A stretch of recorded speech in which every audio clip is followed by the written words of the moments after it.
Masarap po yan sumakay sa sasakyan ng libre, di ba? Amen. Na makakarating ka sa pinaroroonan mo. Wala kang dito. Wala kang bayad.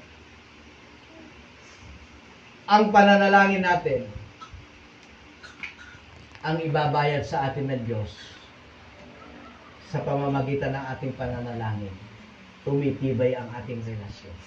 At pag tumibay ang ating relasyon, lumalim yung ating pananampalataya, ang ibabayad sa atin ng Diyos, buhay na Walang hanggan. walang hanggan.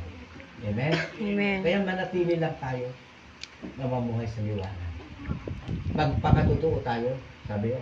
Magpakatotoo ka, sister. Magpakatotoo ka, brother. Dito ba? Nakita niyo ng mga patalastas sa TV? Patalastas yun, pero may mensahe sa atin yun. Na kailangan tayo magpakatotoo sa buhay natin bilang tikasunod ng ating Panginoon Kristo. Basahin po natin sa Korinto. Ang sabi po rito sa 5:17, kaya't kung nakipag-isa na kayo kay Kristo, ang isang tao, isa na siyang bagong nilalang. Wala na ang dati niyang pagkatao, sa halip ito'y napalitan na ng bago. Amen? Yung pala. Alam niyo po, maraming verse sa Bible na laging nababanggit. Laging nababanggit. Bakit kaya paulit-ulit na nababanggit ito at paulit-ulit na ito ang mensahe sa ating Panginoon? Siguro may nakikita sa atin na talagang wala pang nababago. Amen?